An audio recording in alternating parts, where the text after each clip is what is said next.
Okay.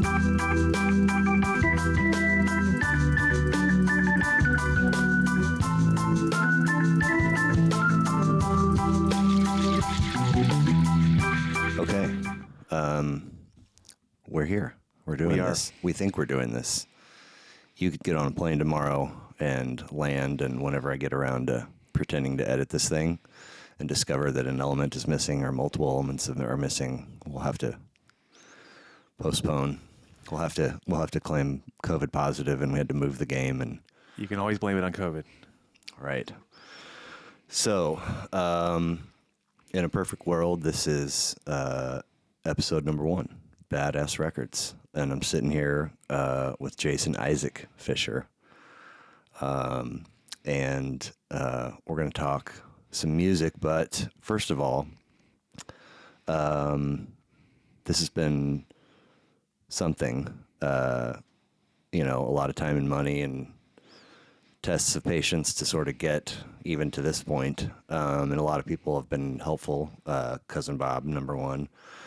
Louis Pagan came over and helped me with some stuff in a program that I am probably not going to end up using. But it was still educational. And there's a lot of other people too, but I suppose I should save the props for future episodes, spread them out. But we were talking earlier in the weekend. I think it would have had to have been September of 1995 when we met. Okay. And I stumbled into the Fort Lewis College Independent newspaper office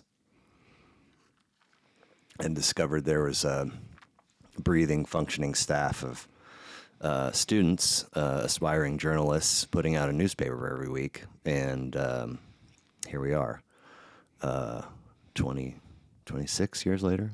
Is that right? It would be 26 years later, yeah. Okay. So the idea behind this is guest tabs an album, and we use it as a launch pad for talking about life and music. But let me get to my notes, since I'm a major nerd. Okay.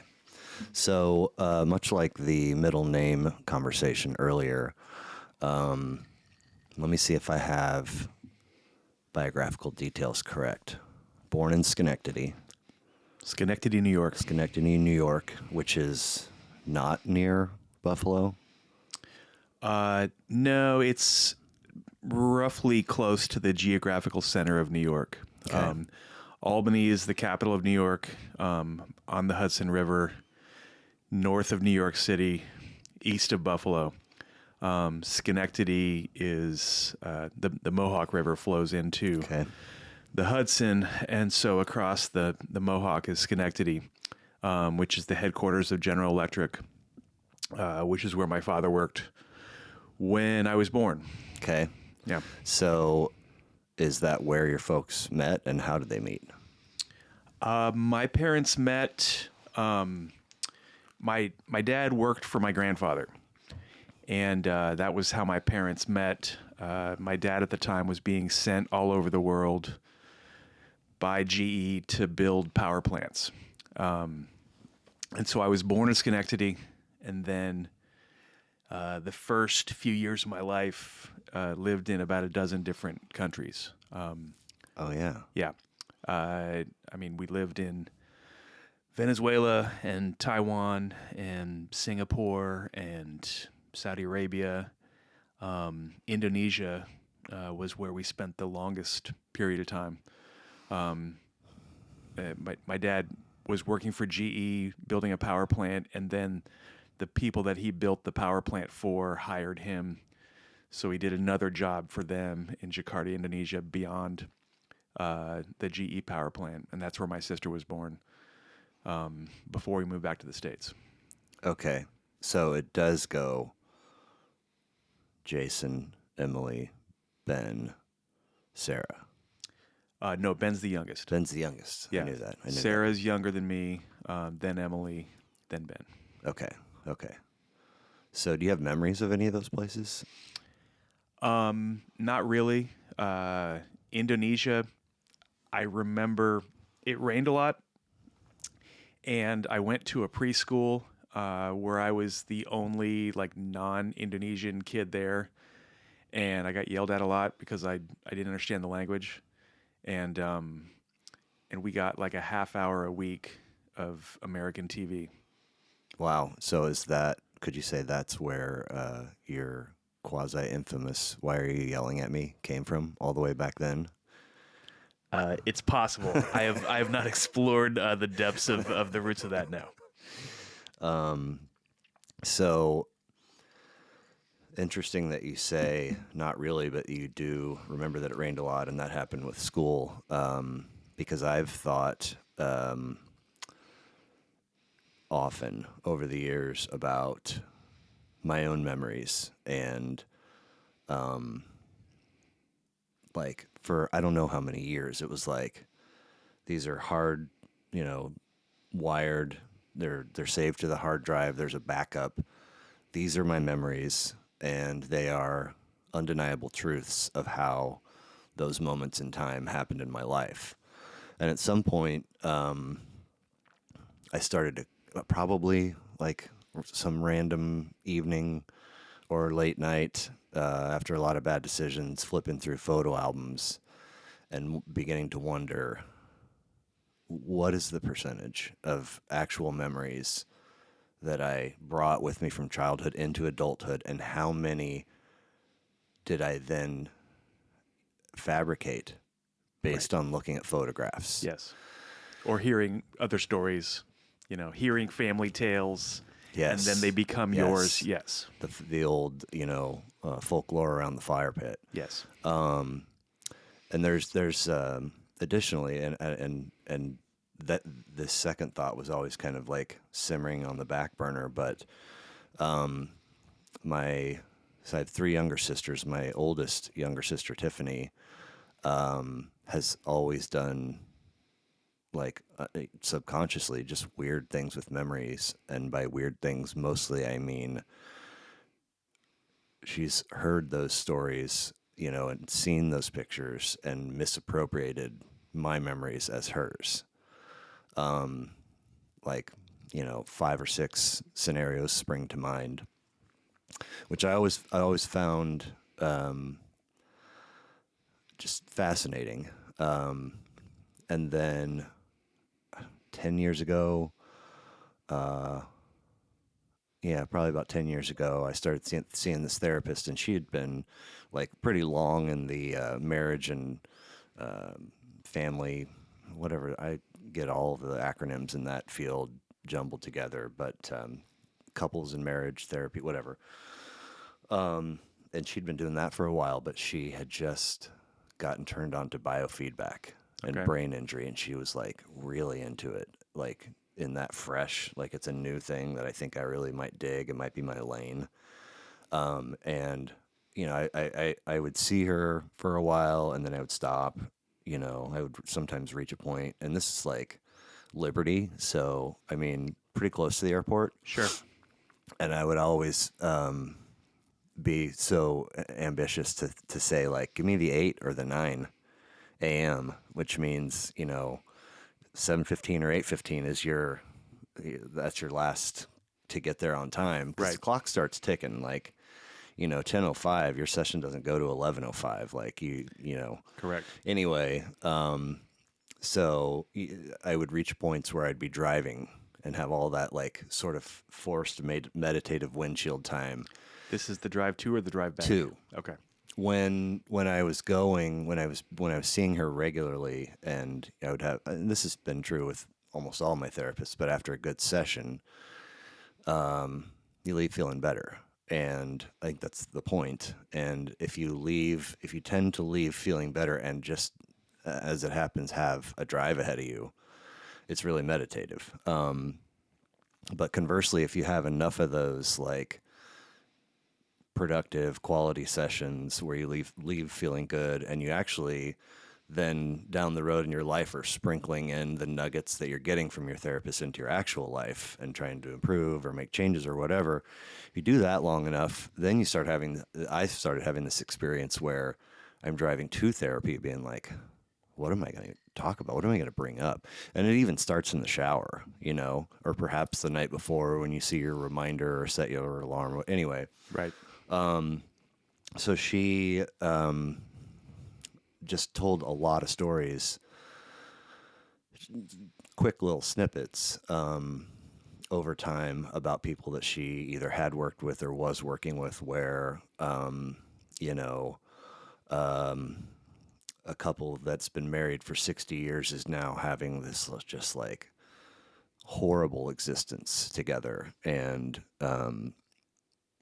just it's full of negativity and bad mojo, and they can't figure out why. And so they come into her and they start like trying to hash it out, draw the timeline or so. And inevitably, all these stories, not just like couples, but maybe you have a dude that's been single and successful all his life, and then all of a sudden he falls off and he can't keep a job, and all of a sudden he's homeless or he's got a substance abuse problem or whatever. You get in there and you start doing the work, and inevitably stuff would go back to, oh, well, so this happened when this started happening, and then this started happening, and that started happening because, or it started happening like not too long after that car accident. And the therapist would be like, what car accidents? And it would be like, oh, I had my skull smashed in between two pickup trucks. And it's like, whoa, Yeah. interesting detail that you have. And in some cases, I think like that actual kernel of a memory isn't accessible on the top layer. It actually takes the patient. Right. Anyway, we're so born in South Carolina, there for 3 years, come back, have my sister, and the place, it's about, I don't know, 10 or 12 minutes from here, was interesting. A double car garage, come in the front door to the side of the double car garage, and the family room's there. The staircase is in between this. You have the family room, the hallway to the basement, which is kind of like, you know, laundry facility, and then wraps back around to that garage. Then there's a staircase upstairs. You hit the top of the stairs, you have living room, dining room, kitchen, and then a hallway to the bathroom and the bedrooms. And so we were sitting in this kitchen and at the dinner table, and it wasn't, like the most sizable kitchen, but it worked. And we're all four of us. It's like literally, and it's probably because of this trauma, the only memory I have of the four of us sitting down to a meal. And my dad's here, my mom's here, I'm here, and my sister's here in a booster seat in her chair. And behind her, the dishwasher door is open. And under the table, I'm kicking the rung of her chair, and she's like tiny. She's like 1 or 18 months. But I think that I could tell that it was bugging her, or maybe my parents told me to knock it off. And your age is what? I don't know, 5. Okay. And I do it one more time, and it tips her, and she topples over and hits the back of her head on the edge of the open dishwasher door. Emergency room. I remember her toppling. I remember driving to the hospital, and the whole memory, the whole experience kind of got wrapped up with a bow of a joke, which was Tiffany saying she didn't want to get itches, and everybody laughed. And so eventually all of these streams cross paths, and, I'm like, find myself under the weight of this question, like, am I the reason that my sister has misappropriated memories, or like has it's anyway. Like from the head trauma? Yeah. Okay.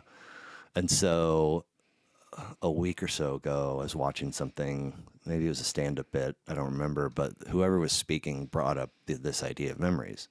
And they were like, I read somewhere that you, up to a certain point, you have the memory. And then beyond that point, like every time you remember the memory, that remembering becomes the memory. So you wind up with this, what was that movie?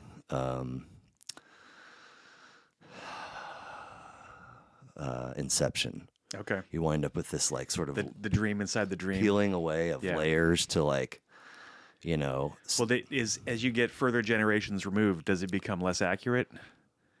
I mean, I think that's pretty well understood as it goes to that like around the fire pit storytelling, passing like The telephone game. Yeah. yeah. But I mean, inside your own thing, I would think so. I don't know, you know. I mean, I just wonder if it's if you're thinking about like an analog recording, and back in the day when somebody would buy an album, and then they would make a copy for a friend, and then they would Right. make a copy for a friend, and it's how good is your source material, and then how good is your equipment that you're making the copy onto, and then are you making a copy of a copy, and as you get down to the 5th and the 10th and the 50th retelling or remembering, Yeah.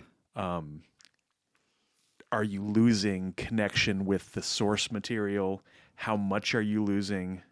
I mean, in my experience, we tend to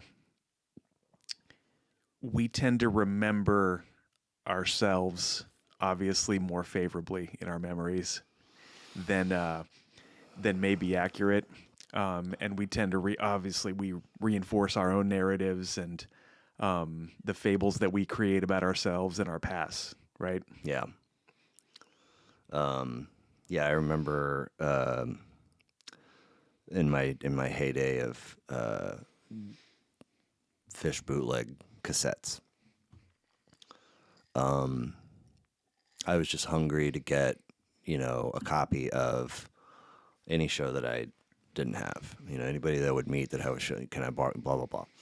And then it's like eventually you learn like, oh, there's grades of quality with the actual blanks. I landed on Maxell XL2s. And then you get into this other layer where it's like, this is soundboard, or this is first gen, second gen. Beyond, I don't think anybody was putting forth, beyond third gen, I don't think. Right. Anyway, I borrowed a collection, I don't know, 3 or 4 tapes from Hennis once. And he was like, I just remember in such a Hennis way, he was like, these are, whatever they were, second gen, blah, blah, blah, soundboard. And it's always written on there. So he's like telling me, I'm about to go sit, like when I would typically, unless I was busy, I guess, I would sit and set up the dual cassette and copy the set list and whatever it was, second gen, blah, blah, blah. Sure.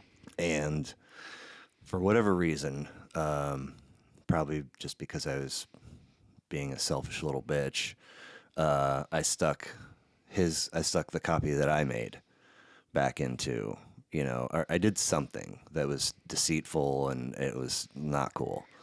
Intentionally deceitful? Yeah. Okay.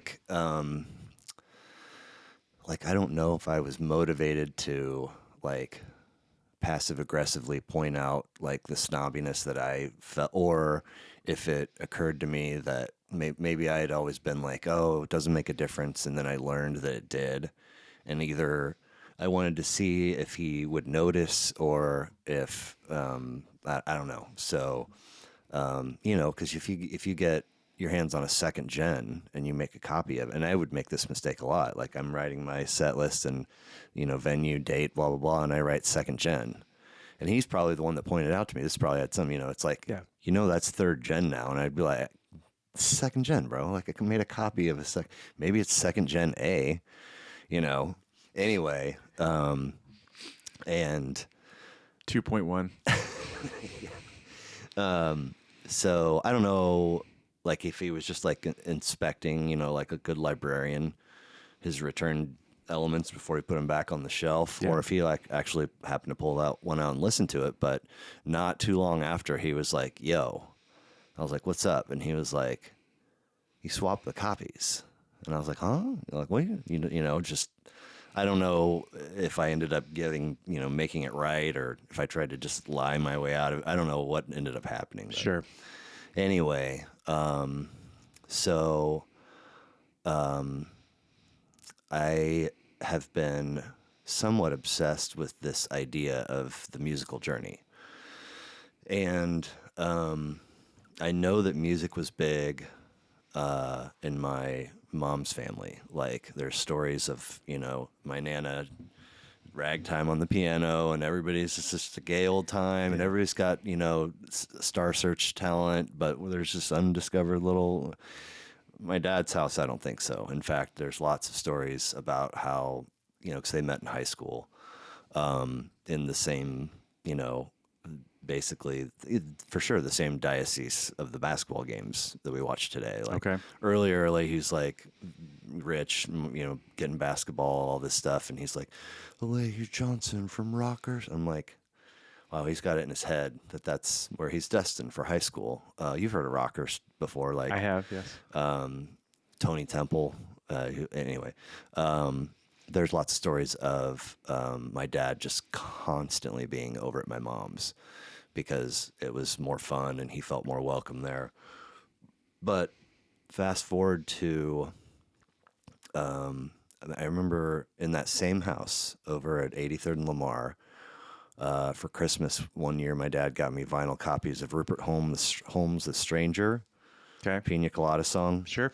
and Barry Manilow, One Voice. Love it. I mean, and it was like, what? What do you want me to do with these, and why these? And not long after they split, and my mom's sister moved in with it. My dad got an apartment. How old were you when they got divorced? Again, man, for like decades, I was 7, she was 4. You know, but there was like this wedding thing that hung. I think I still have it, honestly, on the wall in our home in Atlanta, and it said Steve and Juju, 1980. I think it said 1982. It was like a wedding gift from my mom, and my stepdad, and so born in 74. I guess that makes me probably 7, turning 8 the year they got married. So then it's like, wait, if they were 7, I couldn't have been 7 when they got divorced because there was at least a little window. I don't know, but like somewhere in the 5 to 7 range, 6 to 8 Okay. range. I don't know. So my dad moves out and gets this apartment, and my mom's sister moves in, and they went out one day and got matching 1981 Toyota Tercels. Your mom and your aunt? Yeah. Okay. And my Aunt Susie got a silver one with gray interior, and my mom's was like rust, like this orange with like tan. And my Aunt Susie coughed up the extra bones for FM radio, and my mom didn't. And I was always like, what? When they came home with the cars and I first learned that, I was like, I don't know necessarily what that means, but if Aunt Susie would want to do that, why wouldn't you? And I had no concept of money, but it Right. didn't. But I had some version of concept to where it didn't seem like it would have been an astronomical ask to throw in. I don't know what it was, $250, whatever it was. Who knows? So, that was the car that, she drove me to scouts and games and practice and whatnot in, made a couple trips probably to Florida or Atlanta or back to Casey. I don't know. But a lot of memories in that car, and they're all centered around 71 WHB AM radio. Okay. All oldies all the time. And like, I don't think I ever tried to, but I got like, out of that window of time, I got like a really good mental grasp on the oldies library. Like, Burned into your subconscious. yeah. Yeah. And somehow, I don't, it's not like, I definitely sang and had favorites, but I wasn't like geeked out about it. I was a boy, like probably more interested in playing with friends or whatever. Right. But I always felt like that kind of parlayed into the next phase, which would be, kind of adolescence and classic rock. And then from there, and it's kind of been this journey. So I'm curious, was there music in your home? What did it look like? Do you have any of those initial 71 WHP memories that are just burned in there? So the home that I grew up in was not particularly musical. My mom always had, music in her heart, and I mean, some of my early memories. I don't know if this was overseas or if this was back in the United States. My mom would be washing dishes or doing housework, and she loved Paul Simon, Simon and Nice. Garfunkel, and I have a vivid childhood memory of a song called "Loves Me Like a Rock." You know that song? My mama loves me. No, She loves me. I don't think so. It's She Paul get Simon. down on her knees and hug me 'cause she loved me like a rock. Okay, maybe a little bit. Anyway, Okay. this was shortly after Simon and Garfunkel broke up. This is Okay. one of his early solo albums called "There Goes Rhymin' Simon." This is one of 1,000 reasons why I have referred to you over the years as the walking encyclopedia. Like, how do you have that in there? One of your earliest memories of music, and it's like right after Simon and Garfunkel, Which I learned later. Sure, of course. But I mean, we didn't really listen to a ton of music in the house. My dad would listen to music on the radio in his car. My dad grew up in Texas. A lot of country. Hank Williams, Bob Wills and the Texas Playboys. And I learned later that my dad, he was baby boomer, graduated from college, 1969, saw everyone you can imagine. Saw Led Zeppelin, saw the Stones, saw Dylan, all these people that I would have killed to see back then. But by the time my parents had kids, it seemed to me that the burdens of parenthood weren't overwhelming to them, but I feel like they sort of put music. This is this thing that we used to do. Right. We used to go to concerts. We used to buy albums. Like our Chiefs Broncos tradition. We used to, to have music playing in the home. And then with kids, that's not what we're doing anymore. Right. And so one of the things that I always struggled with as compared to my friends when I was growing up was that I didn't have an older sibling. A lot of my friends that I was tight with later elementary school, middle school, high school, they had a cool older brother, that could turn them on to Pink Floyd, turn them on to, whatever. And I didn't have that. I was just, I would get like kind of the secondhand spoils.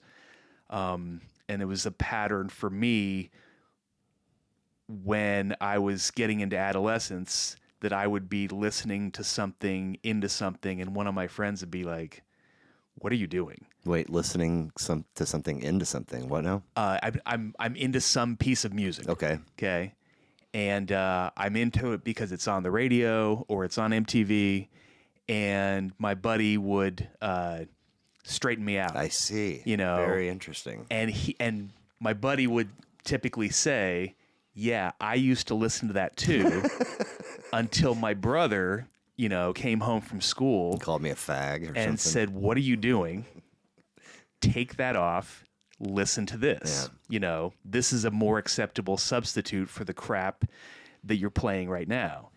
And I think that's in the Kevin Bacon term, I think that's the Def Leppard spectrum. yes, Like Def Leppard has this moment in time where you're like, these guys are the greatest ever. Pretty And much. then later you're like, I never listened to Def Leppard. right.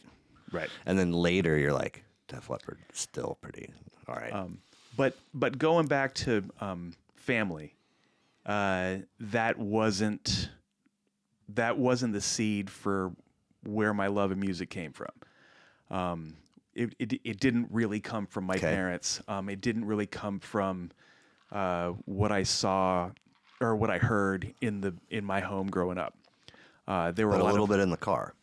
yeah, a little bit in the car. Okay. I mean, the thing you talked about with oldies and your AM oldie station, I had neighbors across the street that I rode to school with a lot, and I would go and hop in their car, and it was I mean, I remember Johnny Winters and I mean, not Elvis, but it was like some Carl Perkins, and I mean, Wow. a pretty eclectic. I mean, it wasn't like oldies radio, but it was old music that that I hadn't heard before. And I mean, you know, the age that your kids are at, when they hear something that they like, they just want to play that one thing, Yeah. repeated every day. Baby Shark. Yeah. And so I would hop in this car and get a ride to school, and my neighbor dad guy that gave me a ride to school, my buddy Charlie's dad Dave, would ask me what I wanted to hear, and what I always heard in that car was "Bad Bad Leroy Brown" from Johnny Winters, and I wanted to hear that song every day, and so I listened to that song every day for 2 years on the way to school. And it got burned into my brain. And there's a few other songs that, I mean, if I heard them today, I would know every word, and I would be on the vinyl seat of a Jeep Grand Wagoneer going to Riverview Elementary when I Wow. was, 8 years old. So some of those Johnny, like, those artists, it feels like, and I don't know, but it feels like, in the earlier part of the century, or maybe towards the turn of the century, there was just a collection of artists. Like, I know lots of people make whiskey or bourbon today, but I mean, like of the people that you would consider like true craftsmen, craftswomen, craftspeople, making the real good stuff the real way and the finest ingredients, and not, Yes. they're the ones that are making the whiskey, and then over here you have these are the ones that are making the music. And it seemed like there was kind of like a window where there was a finite number of people, and then obviously some music from, or maybe all music from those artists grows in popularity, and an economy is kind of born out of it, and people find out that you as the artist can make money. There's an industry around, I don't know, live performances, getting albums made, whatever. And then you spill into that like oldies, not because oldies stations is like after those artists, it's a little bit after. It's not like current, right? The point of oldies radio, as I understand it, is based on nostalgia. Right. I mean, Nick at Night would show old TV shows. Yeah, yeah. And I would watch these old TV shows, Leave It to Beaver and I Love Lucy, and I mean, like old black and white shows that they would show on there. And they had no relevance to me at that time. But I knew that my parents liked watching these shows when they were growing up. And so I would sit around watching Leave It to Beaver, and it was like the fact that my parents had liked it, it's like it had been vouched for by a previous generation. And so I'm like, oh, well, I should probably watch Leave It to Beaver because my dad did. Right. When he was my age. Right. And oldies radio, the point of it is that it's old. It invokes nostalgia. Right. It brings up, a time from your childhood or memories of your grandparents or whatever it is. But in 1981, how far back is the oldies station looking? To like 1970? Like I don't think too far into the 60s. Yeah. In 1981, rock and roll is still like the dominant form of popular music. Right, because you go from like that Tony Perkins thing kind of into the oldies things where it pre-oldies or oldies live in the moment, and then you get the Beatles and rock and roll, and it's Right. like as far as the number of artists that can be out there, the sky's the limit. And of course, hip hop sort of gets woven into the. Right. But I mean, rock and roll was the dominant form of music in 1981 in a way that it's not today. But when you go back to like the genesis of rock and roll, you know, like when did we get out of, you know, big band music, swing music, Right. this kind of thing, and when did we get into this idea that an electrified 4-piece band, you know, drums, bass, 2 guitars, 3-minute song with a melody, when did that become like the standard form of music that we could put on the radio, that we could record onto a 45 single and market commercially? And you know, I mean, you're into Elvis and just, I mean, all of the stuff in the 50s, right? Mm-hmm. And what I've always seen as oldies radio is once things got any sort of an edge, when they became dangerous in any way, in the way that you look at like the big bands from the 70s had some danger to them. And then when you go back to the 60s, and if you look at the progression of the Beatles in particular, where when the Beatles started out, it was I Want to Hold Your Hand. kind of teeny bopper, right? And then they start smoking pot, or they go to India or whatever, and things get a little bit more psychedelic and a little bit more whacked out, and the Beatles became dangerous, right? And so the nostalgia that we want to bring up with oldies is the idea, you know, it's back when music was safe and when music was fun, and it was okay for kids or okay for families or okay to listen driving to and from church, whatever it was. Right. And so the safety of that, I think, is a key element for what people kind of latch onto with oldies. Right. Okay, so the neighbor dad dude in the car driving to school or whatever, that's kind of burned in. Is there, okay, so, you know, you enter adolescence, always sort of undefined and changing, but you enter adolescence, and somewhere in that fold is this separation from what I've always known is to be doing what my family's doing. Right. Even, you know, at our kids' age now, there's a clear sense of independence, and they have hobbies and things that they like, and maybe they crave the occasional bit of time to themselves, but that's still sort of how they move about the world, is what's happening in their family, right? Yeah, they still need rides. Is a big part of it. Yeah. But they also, as much as like with my kids, the teenager stuff starts to come out, and you know, the arguing and the standoffishness, they constantly crave validation, right, from their family, in particular their parents. Right. If there's something that they like, if there's something that they think is cool, you know, it's always, hey, Dad, check this out. Right. Right? Right. For sure. They want you to know about it. They want you to see it. They want you to like it with them. And not getting it is crushing. It can be, yes. Right.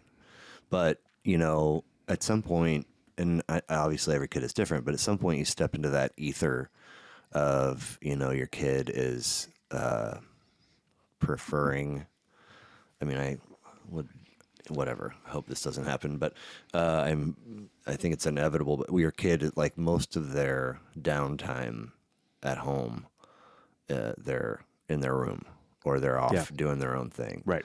So when you are at whatever age that is there like, was there a light bulb or like an aha where you're like, oh, this is so much bigger than Tony Perkins and my neighbor's dad's truck. This is so rad, and I will want to listen to it over and over again and share it. Yes. Okay. So I grew up in a small town in Colorado. One record store. Didn't have a ton of live music coming through. Didn't have a lot of real good radio, and so my exposure to a lot of different music was pretty limited. My dad was a contractor, and I would spend. Go ahead. I got to interrupt. Yeah. 78, or he was doing physical plant stuff for GE, correct? He said. Well, he worked for GE. The reason we moved to Durango was he got a job at Fort Lewis. Right, 78 or 79. Yeah. But the GE stuff wasn't physical plant related. No, Okay. I mean, GE sold steam turbines. You know, it's like a giant engine. Yeah. And a turbine is like if you want to generate power, you know, you're going to burn something, usually coal, to heat water. The steam coming off the water is going to turn the turbine. The turning of the turbine generates electricity. And so if you want to build a power plant, you would buy one of these turbines, one of these giant engines, and purchasing one of these giant pieces of equipment came with Gene Fisher for 6 months to come and install it, get you up to speed on the running of this piece of equipment, and then he flies away. So he traveled a lot when they were. How did they meet? They met through work. I mean, my Okay. dad worked for my grandfather, and that's how my parents met. Okay, all right. So when they were like just starting their family thing in the mid 70s or whatever in Schenectady, your dad was traveling. Yeah. Okay. I mean, I was born, and a couple of months later, my dad left the country again.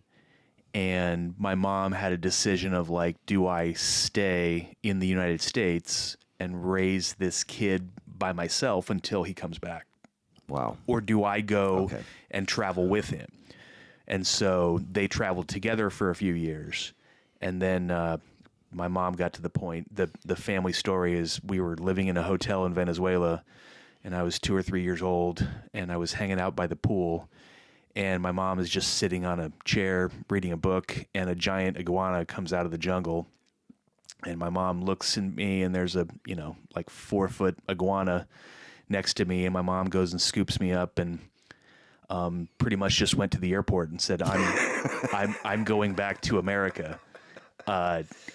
Do what you want. Let me know what Gene Fisher's going to do. Yeah. And so then Gene Fisher found a job in Durango. Okay. And that's when we moved to Durango. All right. So where were we when I so rudely interrupted? I used to work summers for my dad's construction business. Okay. And I got to be, so this was the summer of '88, which is the kind of break point for me between musical infancy and things opening up. Yeah. I went to California for the summer. I went and lived with my aunt and uncle and cousins in Orange County, California. Brian Benzie. Benzie. Represent. Too bad I don't know his area code. Yeah, I don't know what it is. I know it used to be 714 anyway. We'll call it 714. Yeah. But I went and stayed with them for the summer. This is when I was 15, couldn't drive. But I got a job with a contractor in Orange County, and I was just like going to work every day and doing a little bit higher level construction. I mean, I was painting, I was doing some remodeling, this, that, the other. And some days I would ride with the boss, this guy, Jim. But a lot of days I would ride with his kind of right-hand man, whose name was Daryl. And Daryl was this like ultimate Southern California burnout stoner metalhead guy. And I would get into it was like a 74 Chevy step-side pickup, with a toolbox on the back. And we would, so much of what we did was just driving on freeways, going to jobs. And we would listen to K-Rock, which is like the heavy duty rock station in LA. Hard rock, but not heavy metal. Hard rock, but not heavy metal. And then we would listen to whatever he was listening to. And that was, when, he taught me all about what was going on with Kiss in those days, and how the only person in Kiss that could play anything was Ace Frehley, and I heard Frehley's Comet for the first time, and it's I don't know, Scorpions and Judas Priest, and a lot of stuff that I had never heard before, and Appetite for Destruction came out in '87, but I didn't hear it until '88. Sure. Because it hadn't hit MTV yet. They were a new Guns N' Roses was a new band, and Sweet Child of Mine hadn't started playing in heavy rotation on MTV yet. Was Sweet Child of Mine first, or Welcome to the Jungle? I'm not sure. Okay. And also, Welcome to the Jungle, Sweet Child of Mine, Paradise City are the three blockbusters from that record, right? Sure. Did they hit MTV and then were on the radio? In your world? In my world, I don't remember if I had heard of Guns N' Roses before I went to California that summer. Okay. But Guns N' Roses' Appetite for Destruction was the number one song in Daryl's 74 blue Chevy Stepside. And I heard it hundreds of times that summer. Sweet Child of Mine. That album. Oh, the whole thing. Okay. The whole album. Okay, he's playing it. Yes. It's not what the radio's. Okay. Well, it was getting on the radio too. I'm sure it was playing on K-Rock before it was playing on whatever was the rock station in Durango back then. So you're okay. Yeah. I definitely had some familiarity with those three tracks before I got a copy of my own. And when I got a copy of my own, I did what I did back then and sat and listened and read. And it's like, wait, are there like lots of heroin and hookers happening in this record? Like, right. Whoa, dark. Yeah. So you're listening to that album over and over again on these freeway stretches. Yes. And, every weekend, Daryl is going to some concert at Irvine Meadows Amphitheater, or somewhere in Costa Mesa or whatever it was. And then he's coming back Monday morning and telling me all the tales of his rock and roll adventures. I saw some titties. And it literally blew my mind. I'd never seen or heard anything like this. And so when I came back to Durango at the end of that summer, I came back a changed person. Forever changed. And that was also when I started high school, And yeah. so back then it was a 3-year high school. So I'm coming in as a sophomore. Weird. Middle school was... it was technically junior high. So 7, 8, 9? Junior high was 7, 8, 9. High school was 10, 11, 12. So I'm coming into high school in 10th grade, sophomore year, playing football. And football team was excellent. We went to the state championship game that year. And when I was... Is this the Demons? This is the Demons. Durango High Demons. Durango High Demons. You got to give the shout-outs, bro.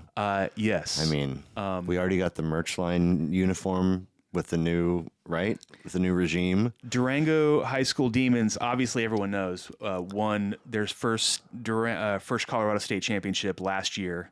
There's an asterisk. It was a COVID year. It was like a 4-game season, whatever. But in 88, yeah, we were Barry great. Bonds thinks that doesn't matter, by the way. Sure. 88, we were great. And I step into this team that was loaded. And I go into the locker room and I go into the weight room as a skinny little boy. And what I'm seeing in front of me are men, and they are chewing tobacco and they are clanging and banging. In the school locker room. Yeah. Dip cups everywhere. And so I walk into this weight room in particular, and it is wall to wall Metallica. And these are the Heavy. early Metallica albums. This is pre and Justice for All. And at that point I'm learning a lot more about Metallica, but I had a little bit that wasn't Daryl's thing. But in that car on the freeway, I heard what happened with Cliff Burton and Dave Mustaine, and so I have some of these stories, and so I'm talking to these juniors and seniors. Oh, his reporting back from the weekend concert, right? Tales, yeah, nice. And so then I'm talking to these juniors and seniors, and they're like, "What do you think about Metallica?" And I'm just like, well, I've got this opinion about the, Megadeth album, and I think that Dave needs to lay off. And they were like, "Whoa, you really know your shit," And so because I had this kind of like summer education in Daryl's School of Hard Rock, I slipped right into this football team. Nicely played. A little bit more. That it didn't really become what I listened to, primarily in high school, Right. because later in, next year or so in high school, was when I discovered rap music. Right. And I got way more into that my junior year in high school. And then my senior year in high school was when I started getting into a lot more alternative rock, and it's when I got into jam bands and the Dead. In high school? A little bit. Okay. Yeah, I mean, Okay. I had a lot of friends that were into that, and I was listening to KDUR and a lot of college rock, some jam bands, stuff that was playing in Durango, and I got kind of like a basic kindergarten level introduction to jam bands and the Dead at that point. All right. Yeah. So, as I mentioned at the beginning, like this has been, you don't know what you don't know, right? That's, Right. I mean, I've joked many times in my head and a few times out loud that, the way that this has to operate is that it starts with soundproofing the room, and we can't hear the doorbell ring or the dog bark. And then you find out that where you wound up is where you wound up. And so what do you do? Well, I mean, you make a hashtag out of it or something, or a slow, like Badass Records, where the doorbell rings and the dog barks. Sure. So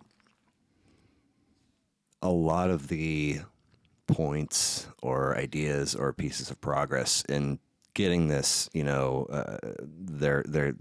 come up, they start as ideas like this room has to be 100% soundproof or else it's a failure, Right. And so I was like, I got to come up with a list of guests, and those guests need to give me their most life-changing, favorite, most played album, record in their life of all time. And sometimes people, it can't just be one, and it's got to be 5, blah, blah. But the idea is, you tell me that record, and we use that as our jumping off point for this conversation.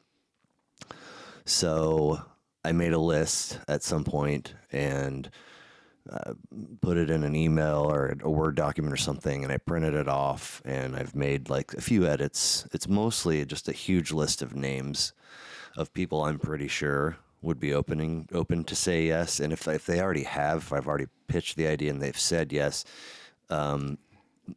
maybe they've given me an album and I've put the album down. Well, when this trip came up for you coming into town, I was like, you ever gonna, And I went back in the text and noted what you had said, and then it occurred to me, like, there's no way on the face of this planet that Jason Fisher wasn't already on my list and probably already gave me a record, which proved to be true. Okay.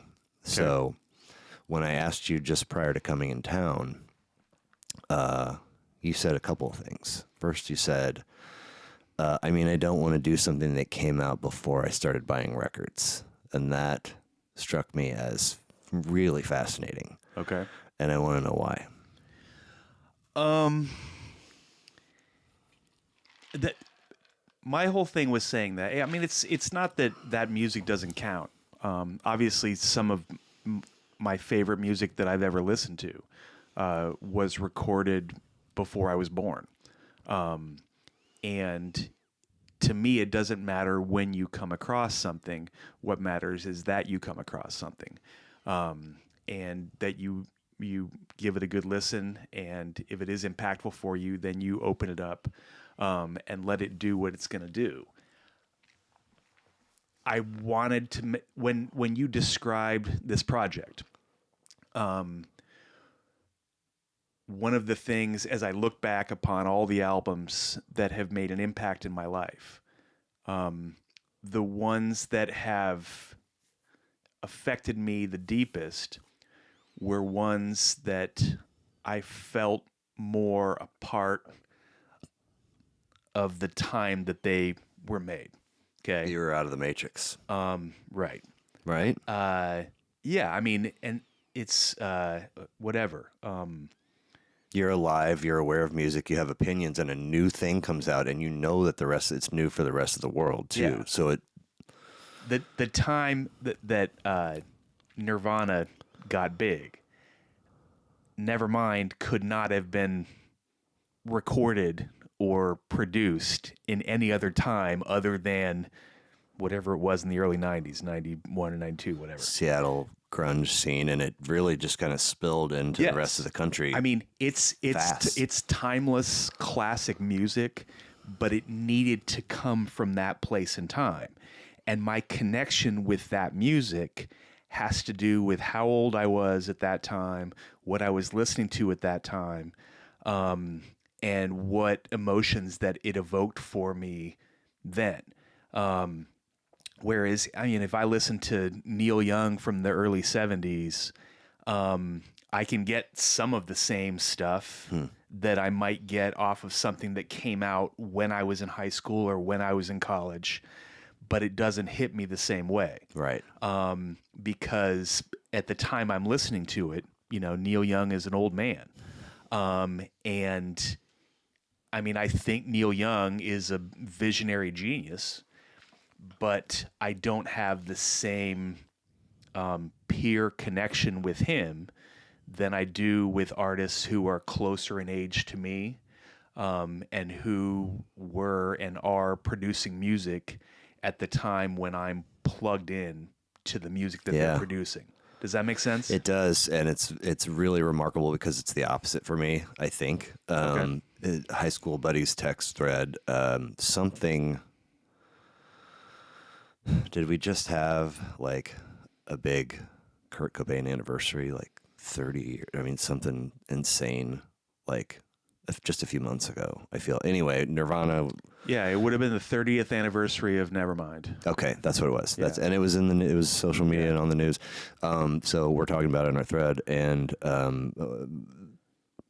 one or more folks in particular are really, you know, like a lot of article shares and screenshots, and really echoing what's being said and how remarkable they were, and a new to me, like a feature piece on Kurt Cobain. And if I could recall the author's name, I'm certain you would know him. But he like went and they had a decent relationship, and he had a couple of instances where they hung for, you know, a couple days at a time to work on a feature piece, but then they kind of kept in touch over the years, and it was really fascinating. So it was a really good read. The same dude that gave the rib recommendation was the one that was really pumping. So that dude and I agree on a lot of things, but we butt heads too. So he at one point was sharing some stuff about I think Insecticide, because there was Nevermind, which was their debut, and then was it In Utero? Was that their second? Yeah. And then Bleach and Insecticide are also records. Maybe Bleach was a track. I don't know. Yeah. Bleach is a song. Okay. But he's hitting on like a couple of tracks in particular from Insecticide, and so I think this author was too. And so I went back and kind of gave it a listen, digitally, and I was like, this doesn't do anything for me, and now I'm questioning my relationship with Nevermind and In Utero, and I don't know that it was this concrete of a thought at the time, but it was like when all that like grunge stuff was really kind of raining down on us, it sort of felt like, I don't know if this was a narrative, but it sort of felt like there was this energy in the air that said like your, Pearl Jam 10 is your King of the Hill or Nevermind is. So I went back and I listened, and I remember just being, there's a baby with a penis, and he's a left-handed guitarist, and he's screaming, and big Weird Al's making, what do you call it when he does one of your... A parody. And they're so kind of like finding out, there's hookers and heroin and Appetite, and Nevermind, it was like, there's some elements of unidentifiable darkness in here, like... Yeah. Stone Temple Pilots did it too. Where did Mary go? And where's my only cigarette? And just, weird song. And you're like alienation and loss. And, like there's some shit happening. But Nirvana was kind of, anyway. So I went back and kind of gave Nevermind the same kind of listen. And I was like, not bad. But that's not how I viewed it when it came out. Right. Conversely, like I'd say 75 to 80% of the Neil Young studio discography, like, will always resonate on that same level for me as, like, the first time I heard that album. I don't know. So it feels like the opposite is true. But anyway, your point is that you wanted to be on the grid and sort of part of the thing to select an album. One of the cool things that I like about music or any art is that it doesn't occur in a vacuum.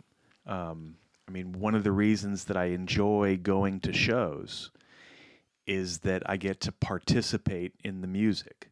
I'm there for its creation. And I've heard enough artists talk about the energy that they draw from a crowd. And there can be a good crowd or a bad crowd. And even, releasing albums, yes, it's a commercial endeavor. And back in the day, we would go to a record store and we would buy or not buy albums. And how many albums we would buy collectively would dictate how successful that artist was, or it would shape the direction that music was going to go in, what forms of music became popular and what didn't, and thus what was pushed or encouraged in the future.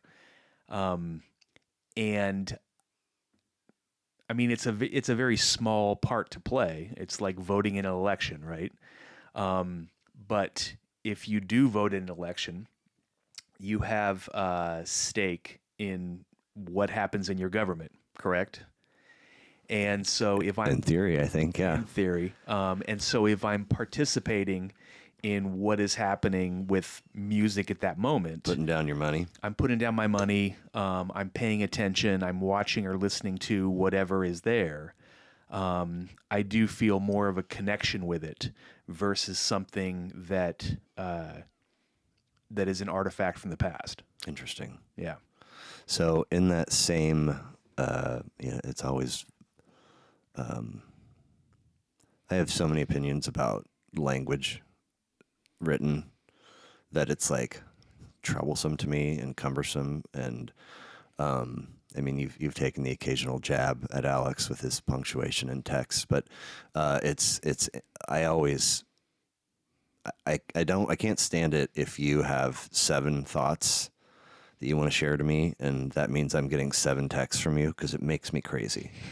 So if I'm going to buzz your phone I'm going to do my best to consolidate all of my thoughts from that moment into a text. And I'm going to separate those thoughts with space, you know.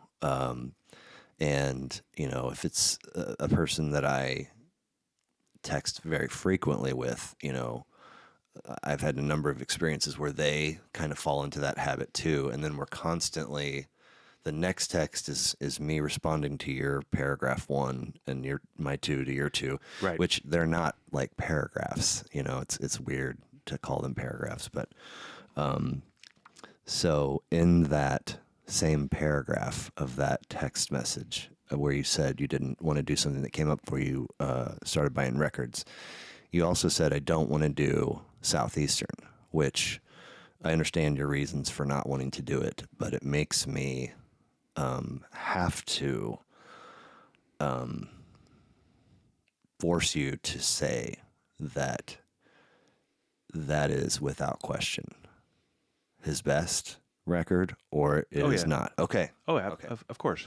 Okay. It's his masterpiece. I feel like,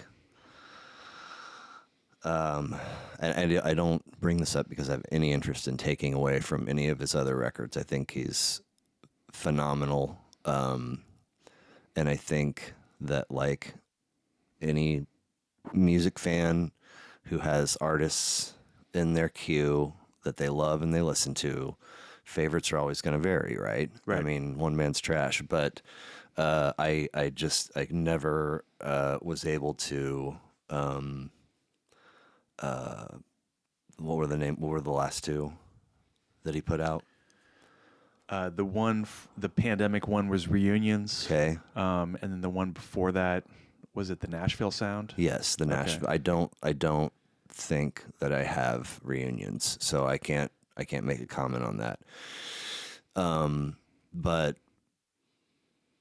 I didn't dislike the Nashville Sound, but I don't know if you remember, like some time ago, you were like, dude, you got to give this guy a listen. And I was, or maybe I just observed you say enough things that I felt compelled. And so I went first album of the discography, and I think it's Siren in the Ditch or Siren, something like that. And I was like, and I remember I reached out to you, and it was a very, your response like registered with me because it was like, you know, it was like the perfect combination of, I'm really glad that you dipped your toe in that water, and, you know, like, it's just not, you know, you gotta move on to the next one from that. Yeah. Don't forget that it's there. Like, Correct. however, and I was like, I'm gonna trust you on this, motherfucker. Like, you know, and then I did, and I was like, oh my God, I found it. If you look at a cyclist who is riding in the Tour de France, you know at one point that cyclist was on training wheels, correct? Yeah. Are you more interested in what he was doing on training wheels or when he actually knew how to ride? Yeah, I mean, I suppose, you know, having never thought of that analogy, that I've probably been of the mindset that when you sit down to record a record, that you already know how to ride. You're past. Anyway, like, I'm not trying to, like, the point of it was that, like, I like the Nashville Sound. Yeah. You guys were geeked out about it, and I was like, my discovery, I mean, I was probably still not dry out of the pool with my honeymoon phase of Southeastern. I mean, I made a playlist of, you know, all of his, I probably didn't include anything from that first one, but I made a playlist of, I don't know, 20 songs, and I shared it with you, and you're like, nice work, Rook. That's really cute. But it was super heavy Southeastern. Of course. Because I was like, this is like, I mean, if this hasn't won awards, like, there's a problem. But in a little while back, you were like talking about this, you know, we're both firstborn, and no big brother. You know, you kind of you play with the hand you're dealt, and a lot of times you're like, putting down a 2, thinking it's going to beat Homeboy's Jack over there because you don't know what that J and that silly outfit means. And that dude's like, yo, quit listening to Journey, Yeah. Don't play that 2. That 2 doesn't do. So you talked about kind of being shapeable. And again, kind of one of those thoughts or thought clusters that I don't know if I thought it all along or if it came to me later, but I think that at some point that I felt like you were, like a fresh. You were always, you have these periods where you're like a fresh ball of clay or a blank canvas. You're malleable, and like when I first, it's funny hearing that backstory about you being on the highway and listening to Dave's stories of shows and where, regurgitating those tidbits got you in the locker room and all that stuff. Yeah.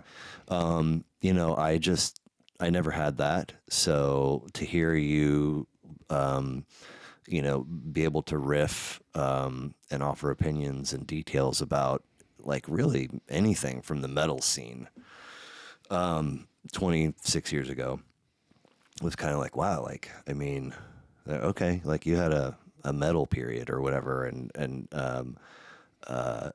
so I knew that like rap and hip hop were in there. But it seemed just from the little tidbits that I overheard that it was like substantial. Like you had a whole section of your library that I didn't have access to. So I have nothing to offer in those conversations, and probably somebody that's immature or underdeveloped, what do? They trash it because they don't know it, Sure. So that was fascinating. But then all of a sudden, 6 years later, like there you are, like firmly fucking planted in the jam band scene.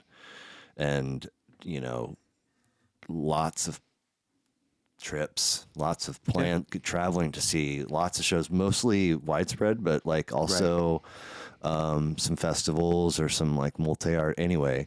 Logging some serious miles and throwing down some serious coin for ticket. And it's just like, Sure. wow. And then, fast forward to, I guess nowish, I've sort of, and I know you have like, you I can't forget like, not too terribly long after you moved in to Pinnacle Place. And I think your garage was like where the piles got put for a long time. And then eventually the garage was kind of like, the elephant in the room for you guys is the home, like when are we going to, I'm going to, I'm trying to build this, Sure. and we were out for a visit and you're like, I don't even know where my CDs are, dude. Like they're like in the garage somewhere and I don't really listen to music anymore. I'm like, huh? I Right. mean, you were just like huffing, nitrous balloons in the Panic parking lot like yesterday. But then, the next time I'm out, you burned me like 30 CDs, that were all like relatively recent releases, Yeah. probably in between that visit and the last. I mean, just feeding me like Kanye and Kurt Vile and War on Drugs, all this. I'm just like, how are you the same guy that didn't even know where, So, and then somewhere, Isbell comes into your fold and obviously gets massively embraced. But then you seem to be sort of shot out of a cannon into the Dead and Co thing, and it was just like enveloped in this nebulous of love, and you're like this is my jam. And so I look at all of that, and I think, gun to my head, like the most passion and like commitment, is Isbell. You know, so like, why is that? Do you think? The reason why I think that is, I mean, first of all, I think it's supported by the music. I think he's an amazing songwriter.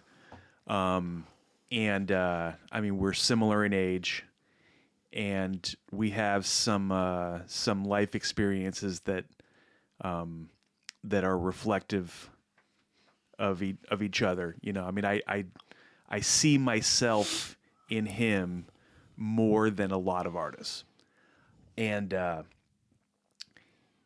mean, you know, he's a charismatic, interesting guy. There are a lot of interviews that I read and hear with musicians where I'm disappointed in the lack of introspection or the lack of detail that they have in describing their work. In participating in an interview? Yeah. Any examples? I mean, even if it's generic. no, I mean, it's Bob Dylan. Okay. I've never been blown away by anything that I've heard Bob Dylan give to an interviewer. Sure. But obviously Bob Dylan as a songwriter, and Bob Dylan as a writer, period, his message comes through those words. Right. I have no idea. I don't want to do this shit. Yeah, I have no idea if Bob Dylan is interesting to talk to. I had to. Yeah. He might be interesting to talk to just face to face. Right. He might not. Right. He might, you know, just be one of these people that, you know, writing songs that's what I do. Yeah. Right. But I mean, Isbell, I can connect with him on a lot of different levels. But the biggest thing to me, I mean, you were describing my musical journey. I mean, with, you know, who knows what level of accuracy. No. I mean, it's pretty accurate. Okay. And when you talk about my malleability, it's completely true. Okay. It's like partial, like there's some envy in observing that too. Like, well, I'm not trying to paint it as a negative. Like, it's like, whoa. I like to have an open mind. You know, I like to be open to new things and, you know, new music. And I'm always drawn to greatness. Okay. Particularly like when I come across somebody that I consider like genius level, like Bubby musical Brister. Talent. Bubby Brister obviously would be that. Okay. But I'm not a huge fan of reggae. But I mean, Bob Marley was a transcendent musical genius. The biggest reason that I got into the Grateful Dead is Jerry Garcia was a transcendent musical genius. I feel that way about Kurt Cobain. You know, that whatever you feel about grunge or the darkness of the music or the flannel or whatever, I feel that he was just one of these people, like a generational talent, in terms of what he could do. And that's what I'm drawn to with him. And so a lot of my musical journey has been passive. Okay. I take recommendations. I listen to feedback. I try new things. Some of it sticks, some of it doesn't. And what I like is what I like. I'm not pretending to like something because I think it's cool or, you know, my friends are into it, whatever. What I like is what I like. But at some point between whatever, college and when I started getting into Jason Isbell, I took more control over music. I quit listening to the radio completely. Sure. I became, instead of like a passive passenger, I took control of the wheel and I said, okay, these are the things that I like. And now I want to dig deeper into what I like. I still want to keep that open mind. I still want to, be accepting. You just kept keeping on in Dave's pickup in Southern California for a couple decades. And you're like, hey, man, I'll drive now. Correct. Okay.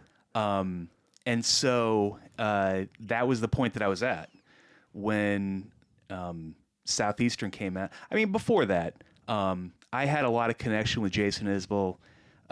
He played in Drive-By Truckers Sure. for a few years. Back Was when it I a was, controversial exit? I mean, he was a junkie Oh. and got fired from the band. Oh. And back when I was listening to a lot of Widespread Panic, this is when Michael Hauser got sick and eventually died from pancreatic cancer. And the first guitarist that they brought in to replace him wasn't that great. And there was a lot of doubt as to whether or not the band was going to continue or it was going to continue being good. Was or was not George McConnell? Yeah, it was George McConnell. What do you mean he wasn't good? Wasn't that good? He wasn't a fit. He wasn't a fit. Yeah. Not to say he was not a good guitarist. He's Okay, not a bad guy, not a bad guitar player. Gotcha. But wasn't a fit for that band. Is that widely accepted as accurate in the spread community, would you say? I don't consider, like, I'm not really plugged into the spread community. Back when you were. But I've never, like, I've heard very few, like, vociferous defenders of The George era was the best. Correct. Okay. And so in that time period when, I was going to a lot of Panic shows and it was just kind of like up in the air, like, is this band going to continue? What are we going to do if we don't get summer tour? This is when I was like on message boards and all this kind of stuff. And I heard a lot of buzz about Drive-By Truckers. No kidding. That's yeah. the leap. Okay. Yeah. Okay. I mean, because it was, they're from that region of the country. You're getting on it, firing up a desktop or a laptop you're not message boarding from your phone back then. No. Wow. This You're is, sitting down. Yes. Putting your butt in the chair. This is sit down internet. Yes. Commitment. Yeah. And so that's when I started to hear all this buzz about Drive-By Truckers. And that's when Isbell was in the band. He was involved in 3 albums for them, which in my opinion are their 3 best albums. And a lot of the music that he recorded, that he wrote for the Truckers and recorded are like some of his best songs that he plays live now. Such as? I mean, TVA, Goddamn Lonely Love. There you go. Now you're speaking We my Ain't Never language. Gonna Change. Okay. Yeah. I gotta go listen to some Isbell after this. Yeah. And so I listened to a little bit of Drive-By Truckers. I'm just, I'm checking them out. I'm like, yeah, this is a pretty good band. And when he got fired, I mean, I heard about it, I knew about it, and I knew some of his songs from the Truckers, and it was this thing of, I learned later that he was kicked out. He was a lot younger than the rest of the guys in that band. No kidding. And, he like hits the road with a fairly successful band, and he's in his mid-20s. He's making money for the first time in his life, drinking a bunch, doing a ton of coke. Really? Yeah. I knew he drank, but they did a documentary. oh boy. Ken Burns. No. Okay. It's like this super low budget documentary of the Drive-By Truckers during this time, and it actually documents like him being fired.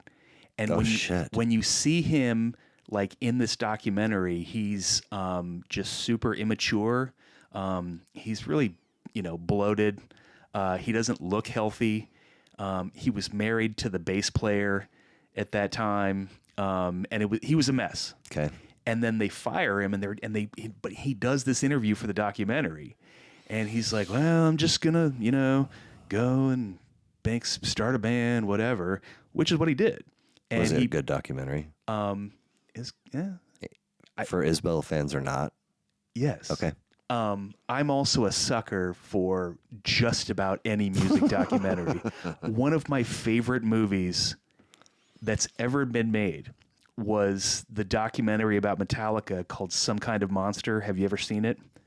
It is a glorious train wreck. It is so fucking bad. Really? It's like Metallica at their worst. Oh boy. They're, all these superstars, private jets. They're trying to record an album. They all hate each other. They're all going to therapy and rehab, acting petulantly, driving off in their Bentleys. But it is fascinating. And the thing that's most fascinating to me is, why did they let this movie get released? Are they so like enamored with their own egos? Like, it makes them all look like complete immature Has assholes. anybody ever asked him that you're aware? I don't know. Okay. I don't know. There's another one like this. A band called The National? I think so. Okay. So the National is a 5-piece band. Right? They're not indie rock or. They're okay, indie. Okay. Yeah. But it's 2 sets of brothers. Okay. It's like the Dessner brothers are like the rhythm section, and then there's 2 other brothers that play guitar, and then there's a singer who's not related to either set of brothers. So that's the 5-piece band, right? Mm-hmm. And they got to be pretty big in the indie scene. Well, the brother of the singer is this like incompetent documentary filmmaker that the band hires to make a documentary about the band, and he doesn't know what he's doing. Oh boy. And kind of like this. I mean, and it's so fascinating to watch, that it's just like you're watching this and it's so cringeworthy. In every scene, you're just like, oh my God, what are they going to fire him? If they fired him, how am I watching this movie? Did you notice that we lost video, by the way? Yeah, I did notice that there's no screen up there. Yeah, I think. But Okay. Extension cords, I guess, are in the future to just stay plugged in for. Anyway. Yeah, but the Drive-By Truckers documentary, he loses his job. He goes and immediately starts this new band, but he's still continuing his wayward ways. And it was only when he met a fiddle player who played in his band, who was his now wife, Amanda Shires. They're still married. Yes. Wasn't there like something kind of floating around 18 months or 2 years ago about like there was speculation like that he's drinking again, or they were separated, but it was just like bloop, a little. That doesn't ring a bell. It did ring a bell. Okay, all right. But he met her, and then he did a tour with Ryan Adams, solo acoustic, which he'd never had the balls to do before. And Ryan Adams like convinced him, your songs are good enough. You don't need the security blanket of your band. Get out on a stage, strip down to your vulnerabilities, and sing and play your words to an audience, and give them, open up to the audience and let them see you, and they will reciprocate. Make yourself vulnerable. Right. Yeah. And so, he's talked many times about how transformative that tour opening for Ryan Adams was, but he was still a mess. Ryan Adams and Amanda Shires did an intervention. Seriously? After that, he got cleaned up. The result of that is Southeastern. That is his like rehab. Yeah. Yes. And you hear it on that record. I think I told you I was cutting the grass like third or fourth front to back. Listen. Yeah. And I like, all right. I let go of the handle. I was like, I gotta step away from this and figure out like what's going on. Just a quick Google. I got to know a little bit, and it's like, okay, he had some stuff, and he's behind it now. But holy shit, did he capture? Yep. The pain, the struggle, the suffer. I mean, whatever it is, like stop me in my tracks. Like, you know what I'm saying? Like I do, because I vividly remember the same epiphany myself. And then I later read about the production of that album. The producer's a guy named Dave Cobb, who's pretty big. Stephen Wynn's uncle. He might be. What was it that you were calling all these prima donna musicians? Wedding weekend. Yeah. All these prima donna musicians. But Dave Cobb, he's been plugged in with a lot of people that are kind of the same ilk. like 1 foot in country, 1 foot in rock, not mainstream country artists, but, cut from that cloth. Okay. And when Dave Cobb first was approached to work with Isbell, he'd heard all the stories. I don't want to waste my time with somebody who's not going to show up for rehearsal, who's not going to show up for recording, who can't be trusted, who gets fired from bands. Show me what you got. And they're like in a hotel room, and he's like doing a live demo, and Dave Cobb is got a recording machine and a microphone. And he's the boom man, the gaffer, and the best boy. Isbell plays "Cover Me Up." Like just the heart-wrenching, show-stopping, vulnerable song.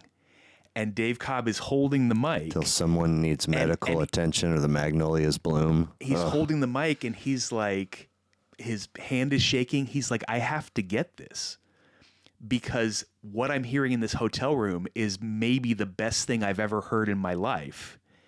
And what... Cover Me Up's on Southeastern? Yeah. Okay. And this might be the best take of it. I don't want to ruin it by like dropping this mic or, whatever. Yeah. What was the Grateful Dead documentary, Long Strange Trip? Yeah. The Morning Dew, where the dude was always in the truck. Europe 72. Yeah.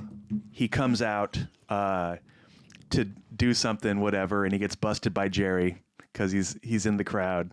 But he has to listen to that Morning Dew. And he's just like, this is the best thing I've ever heard. I really hope this is picking up in the truck. Because there's no one there. Small gamble. There's no one there. And he goes back to the truck, and thank God it was there. Yeah. Right. It's a great story, right? Yeah. So have you dabbled in the Ryan Adams discography? Yeah. And Ryan Adams is mind-blowing. I said, and I almost got assassinated for this. It's a stupid word. Crucified, whatever. I said he's probably one of the top 10 American-born singer-songwriters of all time. Yeah. And I think that my audience was young, and like not able to see past his transgressions, right? Or had one refrain, I don't know, one little kernel of one song that just meant that they didn't like, that meant all of it's garbage. And I was just like, dude, I'm not having this conversation if you haven't done the whole, it's like trying to talk metal with you guys in the mid 90s or late 90s. Like I don't have anything, so I don't know, what can I contribute, but whatever. He's pretty incredible. At least the thing about Ryan Adams, it's just like I've rarely seen a musician as prolific. He could easily put out 3, 4, 5 albums a year. He writes that much music. He has, I don't know how many unreleased albums. Seriously. There's many, many stories of him writing and recording an entire album, and there is some little flaw, and he's like putting the whole thing in the vault, and we're going to start over, with new material. Right. He's definitely got some, he's talked about it, obsessive compulsive, like serious mental health stuff that has steered him wrong in the past, but it is the fuel to, he's produced an insane amount of wonderfully great music. Wow. I still listen to him. I don't listen with the fervor, yeah. Or I'm not locked in on every move that Ryan Adams makes, or waiting for tour dates or whatever. How many of his records do you have in your phone right now, would you say? 8 or 10. No kidding. Oh, yeah. Oh my God. Yeah. Okay. So if you happen to, I don't know about you, but you know, a lot of times I'll get in the car and I'll just go to my library songs shuffle. And if something comes up that I'm not in the mood for, I just skip it. But that's as much as I'm not forcing my listening any further than that. Sure. So he could come up, if you were to do that, he could come up relatively frequently, 8 to 10 albums. Yeah. So we're close. But I need to touch base on bladder, beverage, and if we exit for replenishment or relief from any of those, will we be able to return to finish without the kids, you know? Oh, I'm solid. You're good to just ride it out. I'm good to ride it out. So that stuff about, you know, not being interested in buying records that came out before you started buying records, and the South, you know, I don't want to choose Southeastern. Those were your non-answers. Correct. To the so your answers the most recent time around were straight Outta Compton, An Appetite for Destruction. Correct. Do you remember what your answer was the first time I asked? I'm gonna guess that Appetite. It wasn't a repeat. Oh, really? Yeah. Okay. No, I don't. Exile on Main Street. Okay. Yeah. So it must have been I was in an Exile on Main Street phase. Okay, interesting. It's also Exile on Main Street has always been like a cheating answer for like a desert island Trying album. to figure out if you should swipe left or right on me. Well, no, it's like you got to pick one album to have on a desert island, you know, whatever. And because it's a double album, it's probably my favorite double album. I like it more than the White Album. Yeah. Okay, I want you to say whatever comes to mind about each of those three records, but before you do, I'm going to get myself a Liquid Death. Do you want one? Because I'm parched. Water. Is that down here? Yeah. I'm good. You don't want any water? Hey, I'll take a water. Okay.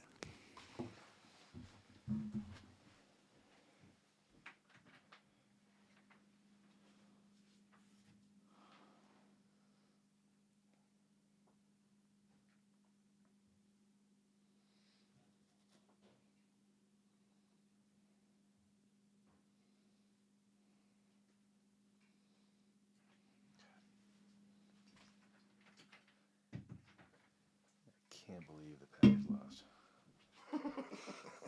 It's fucking hilarious. It really is.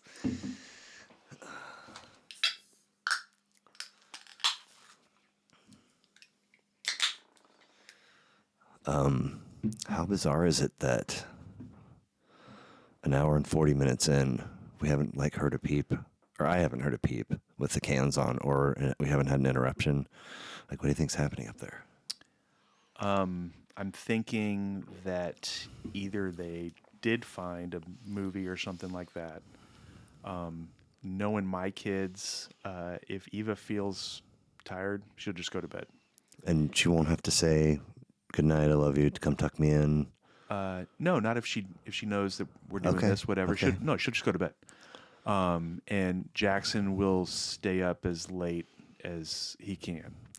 If I forget to tell your children directly before you guys get on that plane tomorrow, please tell them for me.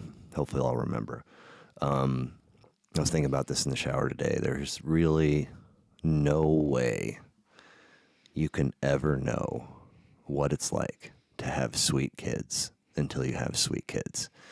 And then, god damn, if that's not a fucking boost that you can just ride over the clouds. It's the greatest. I mean, have you seen the meme going, or the you know, sometimes text threads become a meme. There's one where it's like a couple that have, I don't know, probably met on an app, and they've moved into the the risky venue of texting. You know, they have exchange numbers, and whoever the blue, I think the blue person is the dude. You have kids? And yeah. Are they dicks? And she's like, what? And she's like, yeah, that's something to the effect, that's kind of like a deal breaker. I don't know if I want to talk to you anymore. And he's like, listen, I've got 2 or 3, and I've been to more birthday parties and baseball games and et cetera, than I could possibly count in my life. And if there's one truth I know is that there are kids out there that are dicks. And if your kids are dicks, I don't, you know, and it's really just a funny, anyway. You have really sweet kids, man. And, as do you. Thanks. Yeah. It's just, I mean, such a testament to their parents. I'd like to give you as much of the credit as I could, but I know I know how it works. So yeah, amazing. So Exile, it's an easy answer. Anything else? Well, I mean, it's, I love the Rolling Stones. Okay. I mean, I definitely went through this period where I was like super into, this is around the time when, there was at least one documentary about Muscle Shoals, came out, and there might've been 2.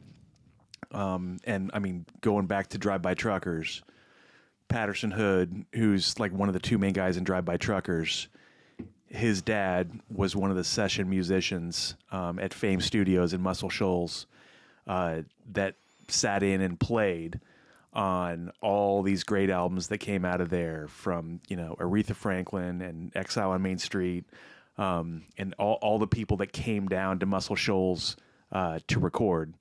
And so at the time you asked that question, I was probably into that phase where I was just like, what else was recorded there, you know, and who sat in on that one, right? You know, and you know, why does Percy Sledge show up all the time? Just and adding details to your encyclopedia files, whatever. man. I don't know. Yeah. I love these connections. Yeah, you know. Yeah. Yeah. I mean, I love this shit. I get off on, you know, going down Wikipedia rabbit holes and finding stuff that I didn't know before. Right.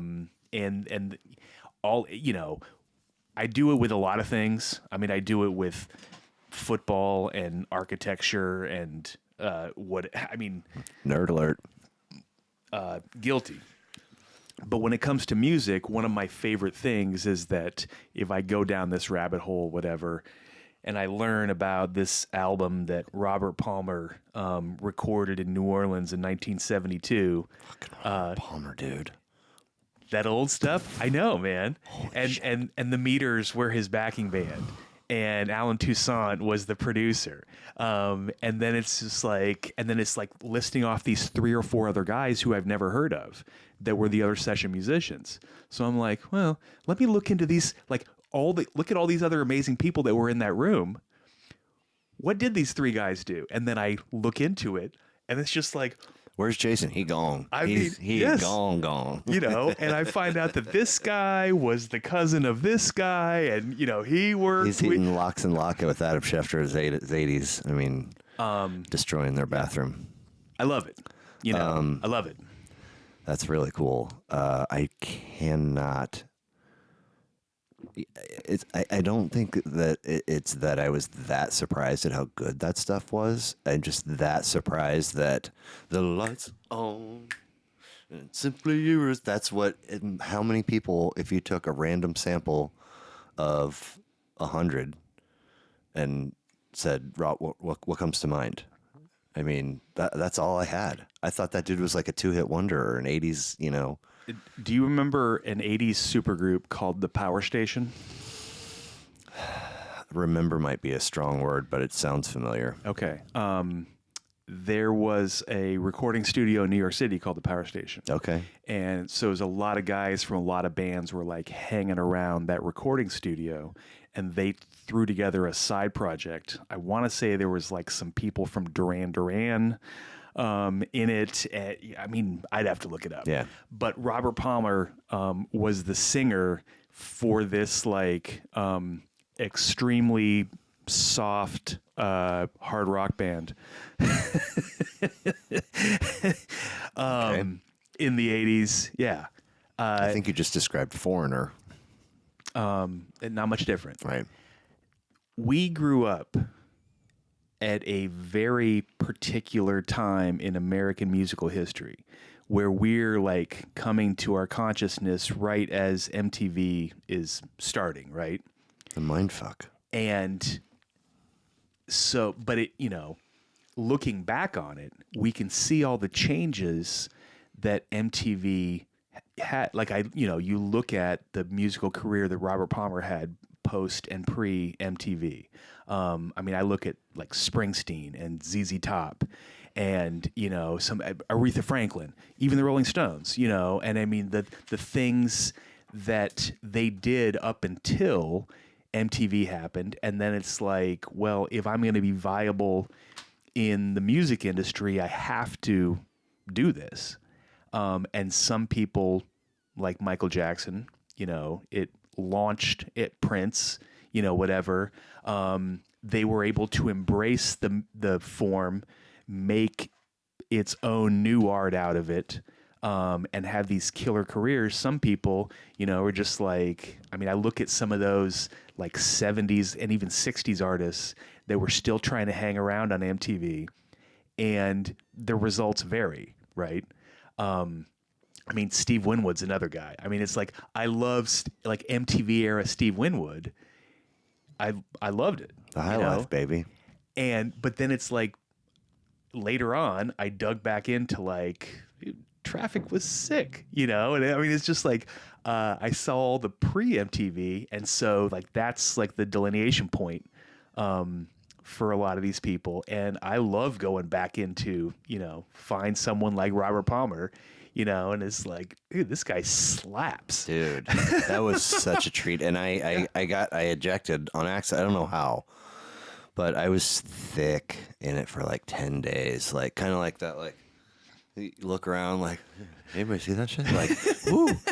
But I wasn't even, I was a surface scratch. Like, I got to get back. I'll get back in there at some point. But so we kind of touched on Appetite by accident. Right.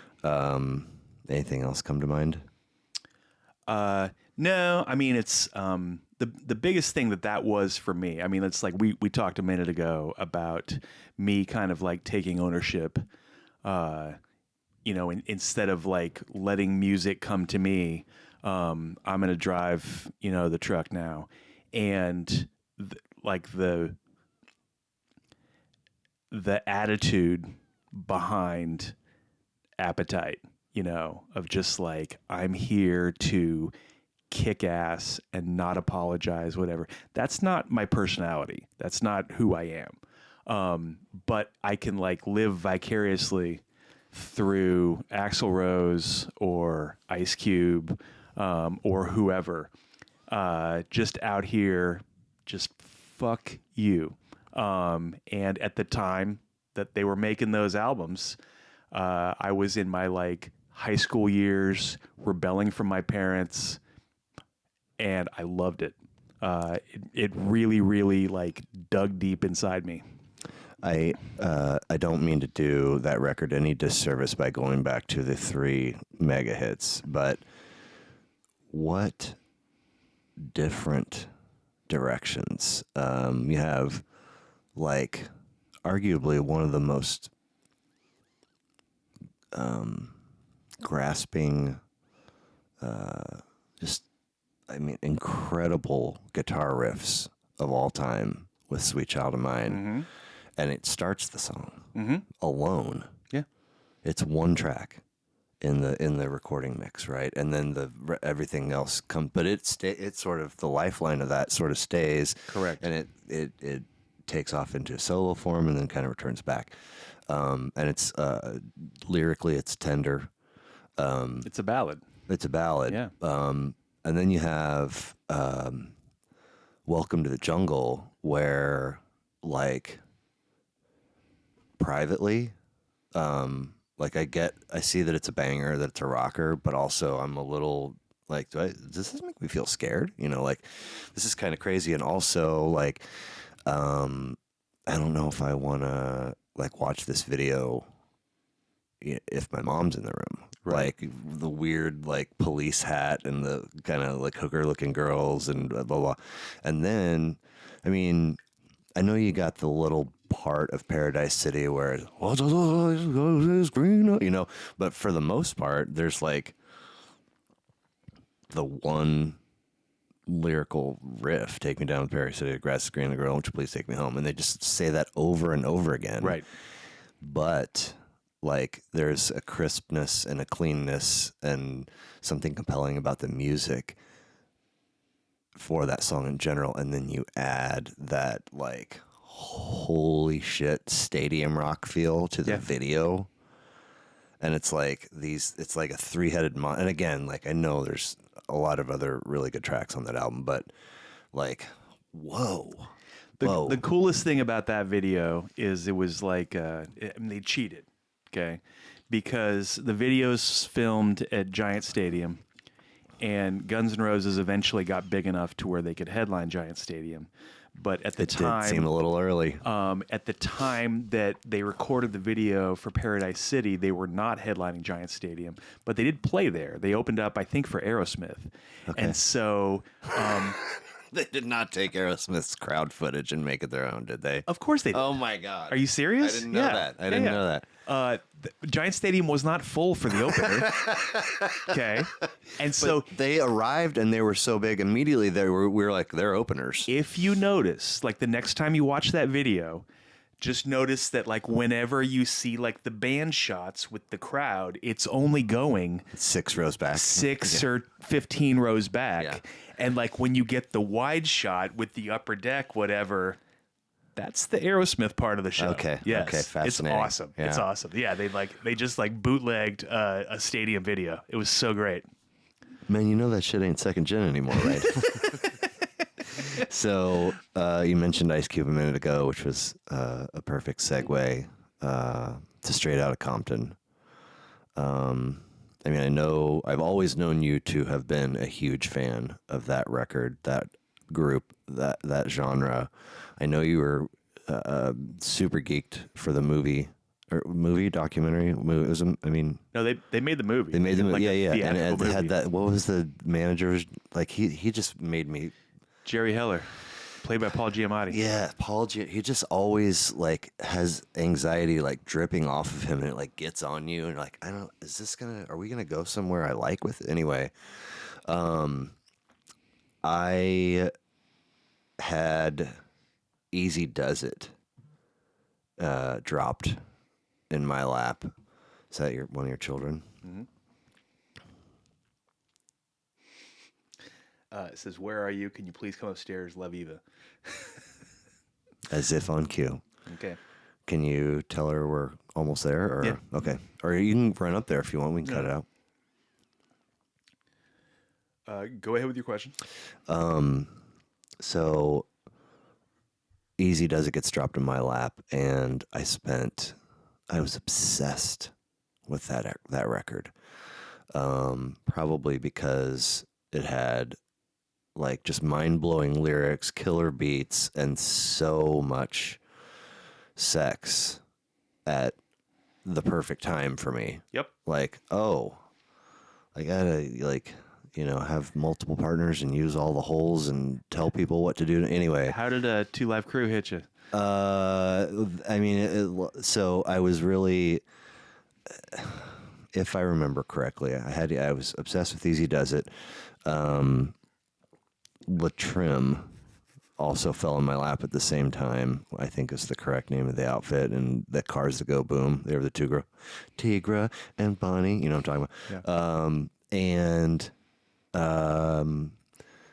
I kind of like fell sideways into the Too Short pool for a minute, and got out of. I mean, I didn't like ever fully get out of it. I fucking love Too Short. As do I. But anyway, I was kind of like exploring all this stuff, and I think right around that time, I got myself a copy of Straight Outta Compton, and I loved it, but I didn't hang with it for like a super long amount. Like I moved on. Like Two Live Crew probably came out, and Mike and I we would bump that like all the time, and Right. it was like just like shock value. And we just didn't like pull up next to the old person at the stoplight, and now put it in the buck. Put her in the girl for each day. I mean, so many every song on that album. You're like, oh, what? Yeah. You can go into a studio and record this? Yeah, it's just audio porn. Yeah. So eventually, I can't really say when it was, I came back around to Straight Outta Compton, and it is like, I mean, I don't know that you could really put an adjective or a value on it. I mean, it's just, it was a game changer, right? Yeah. It was amazing. Never gets old, never gets bad. When I listen to like old albums that I used to love, the thing that never ages well is like the skits in between. I mean, I don't know how you feel about the Chronic skits these days, or like the stuff on Nelly albums. Neely Farnsworth. Yeah. But I mean, it just cranks all day, forever. It hits hard. It's so fucking good. Yeah. All the way through. And yeah, I was super pumped when that movie came out. And I mean, I've watched that movie a couple times now. It's not great. Right. That's not bad. I mean, just like I love music documentaries, and you can give me pretty much You're a sucker, he said. any music documentary, and I'm gonna find at least some kernel of something that I really enjoy. I love like the chronicling of the creation of music. I think is cool. In that Long Strange Trip documentary on Amazon, did you see the part where they're like at Winterland and Jerry and Bobby and Phil are working out the harmonies on Candyman?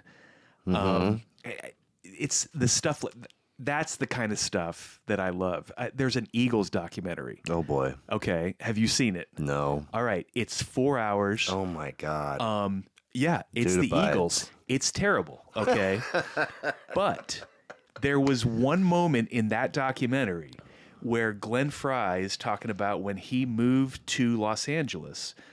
He lived in this shitty apartment in like the basement of this weird building, and his upstairs neighbor was Jackson Browne, okay? Whoa.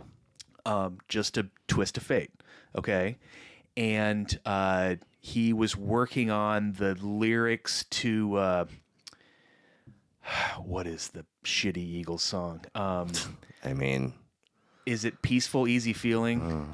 I'm standing on a corner in Winslow, Arizona. Yeah. So he has that line, all right, but he can't do the next line. And Jackson Browne comes downstairs, and he's like, "There's a girl, my lord, in a flatbed Ford, slowing down to take a look at me."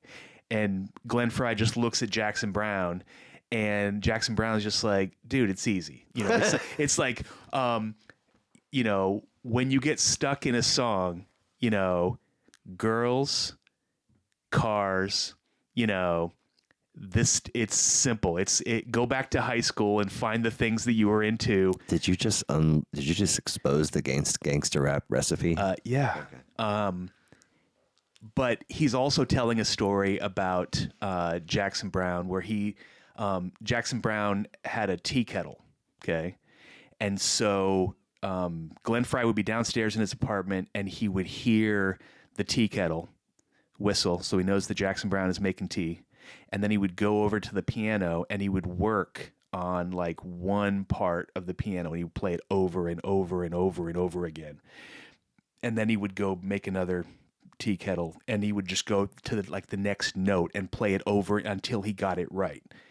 And Glenn Frey's downstairs in the basement, and he's hungover, and he used to work for Bob Seger, and he's playing back in the backup band for Linda Ronstadt, and he's hearing this, and at first he's annoyed by the repetition and tediousness of Jackson Browne's songwriting process. But then after a while, he comes to appreciate that that's what it takes to write music, is 10,000 hours. you have to strip it down to its barest essentials, and do it. And here in the middle of this god awful Eagles documentary, I find this like little nugget of like, that was fucking awesome. That was such a cool story. I got my 4 hours worth. Exactly. And like when they make these they're not documentaries. It's like Almost Famous or the Freddie Mercury movie or the Doors movie. Did you like that, the Doors movie? I mean, what did it come out when I was 19? I saw it in the theater. It's the only time I saw it, and I liked it. But I liked the loved Doors. it. Yeah. I go back and watch it now, and it's not great. Okay. Okay. You've done that. Oh yeah. Okay. But I still, I mean, those are like one of my favorite forms of movies, and I will always watch them because it's documenting this thing that it's like the coolest thing in the world. It's like, there's these, how did these guys like, how did John and Paul meet each other? And how did they like come up with the idea for this thing?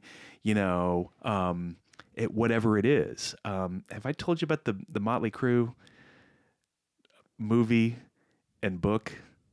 I was talking with Alex about this a couple weeks ago. The book is called The Dirt. Okay. And they made a Netflix, like a made for TV movie on Netflix, and it's bad. Okay. But great. But the book, I read the book, and it's one of like the most interesting books about music that I've ever read, because it's like a autobiography of Motley Crue, and all the band members write it, but they write it like one at a time. And so it's like Nikki Sixx will tell a story, and then Tommy Lee will come in and he's like, Nikki probably told you the story was like this, but he always lies, and this is the way that it actually happened, and then Mick Mars will come in and it's like, these guys are idiots, and all this kind of Have you seen Tommy's wife? His current wife? Yeah. No. Oh my God. Different stories. Sure. I mean, Yeah. sharp. Like super, super loves him. She's really sweet, and just like, you're just like, anyway. So I love all these movies. Yeah. Okay. And the Straight Outta Compton movie is not great, but the music rips. And my favorite part of that movie is like they're in the studio. Eazy-E at this point he's just the financing. He is not a rapper. He is a drug dealer, and he wants to put his money into something more stable than drugs. Yeah. And so he finances the genesis of N.W.A. And Ice Cube writes Easy Does It. The song's about Eazy-E. They can't get it right, so they put Eazy-E in the record booth. And, and then he, kills it. Dre's dropping the beat and, cruising down the street in my 6'4", and they do it like 5 different times. And the first 4 are super corny. And then like when he hits it, Dr. Dre's like, whoa, do it like that. And it goes, it's cool. Yeah. I mean, it's like the way they do it is cool. The whole backstory behind that movie is at one point like super fascinating. Like Suge Knight killed a guy on the set and is in prison for it right now. And it's also a little bit depressing just in the way that Ice Cube and Dre, they're producers on the movie, and they told the story that the way that they wanted it told. Suge Knight killed a guy on the set of the making of the Straight Outta Compton movie. You don't know the story? No. Okay. I thought Suge Knight was already in prison. I mean, he was on probation. I don't know. Okay. He was a free man. Yeah. Okay. And he goes down to the set where they're making this movie. Bullshit. In Like South uninvited? Central. Yeah. Just found out like where I'm gonna roll up. And he goes down there because number one, he heard about how he was going to be portrayed in the movie. I figured we were getting and to that. was not excited about that. And number two, he's like, how are you guys making a movie about me for which I'm receiving no compensation? How is that movie about him? It's not. Okay. But he is a character in the movie. Sure. And the conversation doesn't go very well. And so that night on TMZ, I'm watching like surveillance footage from a parking lot of Suge Knight like running a guy over with his truck. You know, like he's like storming out of the set and runs a guy over who's like trying to, I don't know what he was doing. Innocent bystander? Like he didn't go down there to kill that guy. He hit two people with his truck. Jesus one of them was a security guard. I think another one was somebody who he had a dispute with. One of them died, one of them didn't. Yes, Suge Knight is currently in prison, will be for the rest of his life, for killing for killing someone on the set of this movie. Wow. Yeah. Has there ever been like a more palpable, like real world villain in your mind than that guy?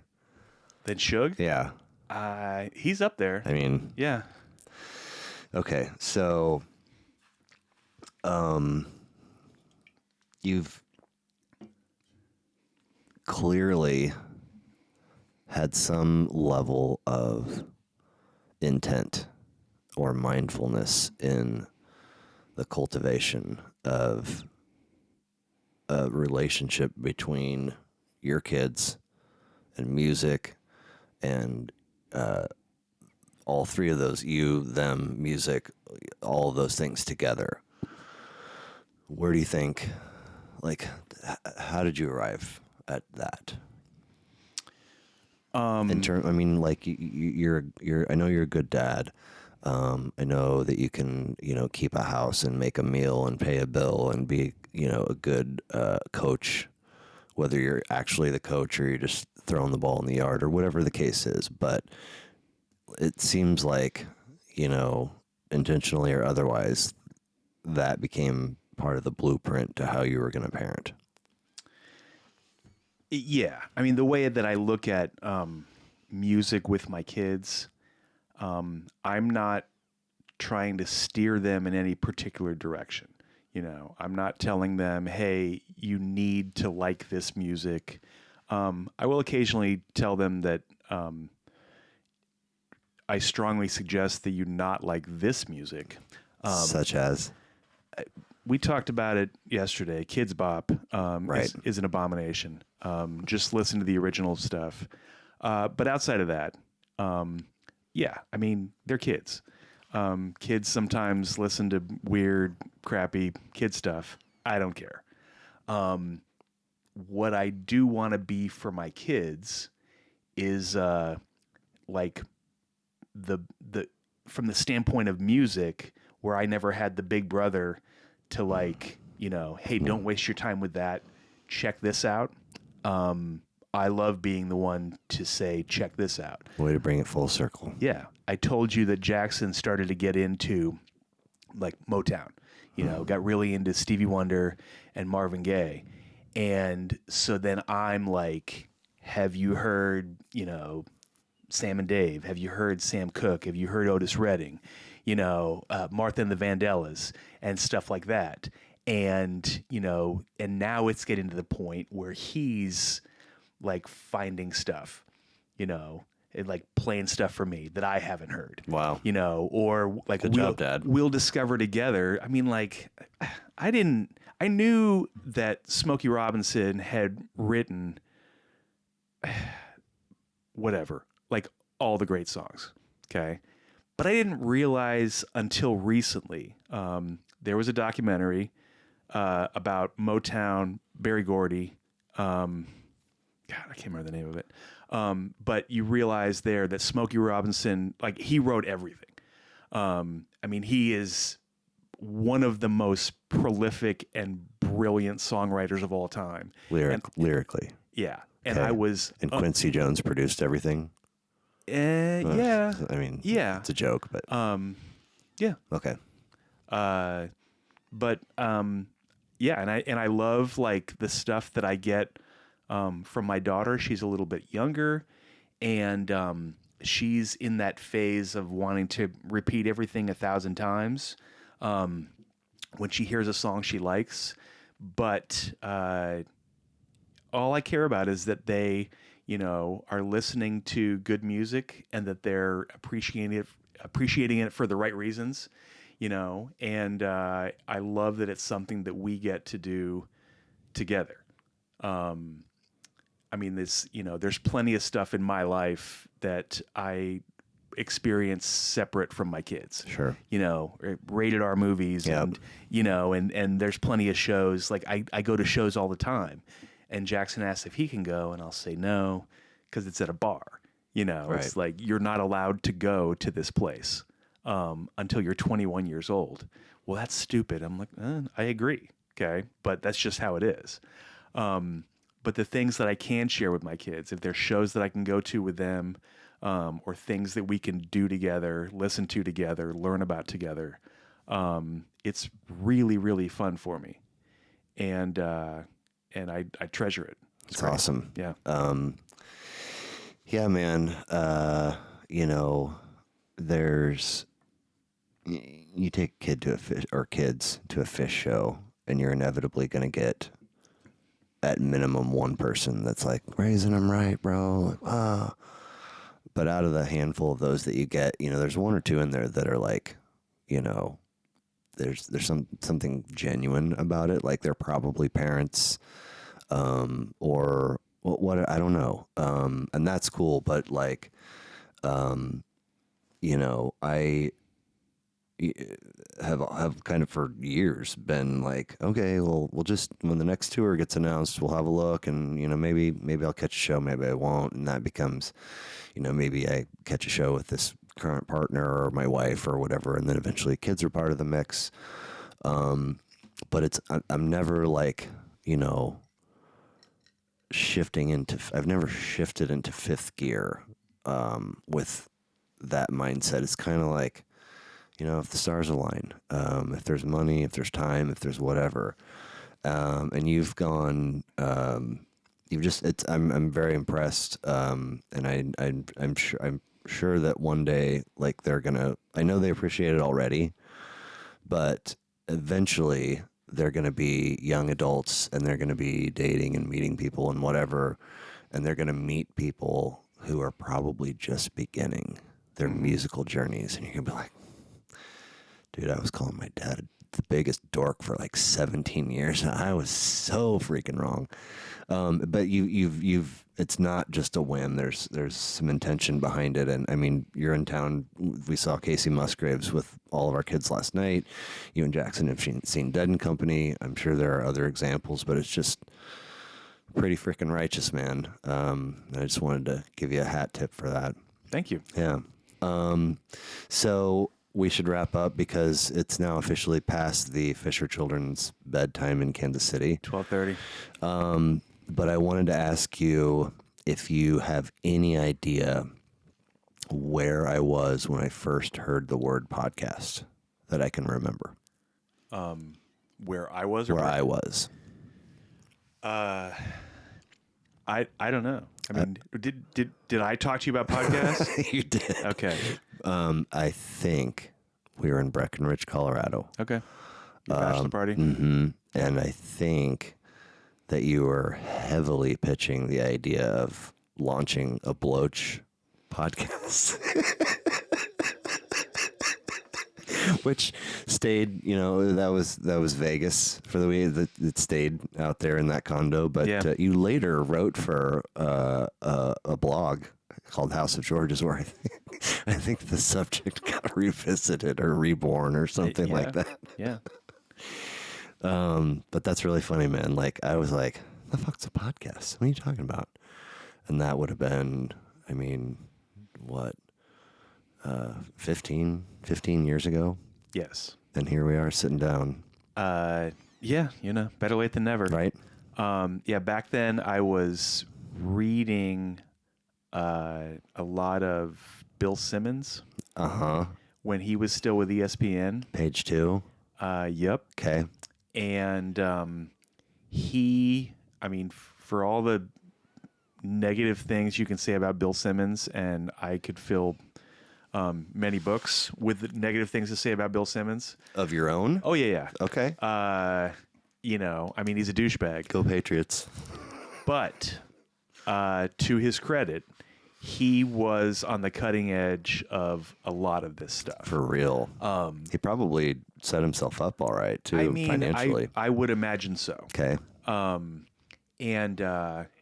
He saw the value. I mean, Bill Simmons was a child of sports radio. Like, he grew up in Boston, and he was constantly listening to WEI, which is like the just acidic, super homer Boston sports radio station, and he saw the passion that was into that, but he also saw the possibility through digital media to go global, and have these connections. Like, he's specifically looking at like the call-in shows, and like, after a big game, particularly a big loss by the home team. I used to do this with Broncos games. It's like, after you go to a game and I'm driving home and I'm listening to KOA and everybody calling in and Mike Shanahan, and Can't believe they aren't starting Cutler, man. right.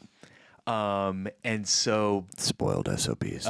Bill Simmons saw the possibility of going to digital media, not being tied to terrestrial radio, and you could go off in any direction that you wanted to. And this stuff is like addictive, I mean, it's when I started reading Page 2, when I started reading Kissing Susie Colbert or Deadspin, or any of the things like the hobbies or habits that I had for whatever length of time, it was all always in written form.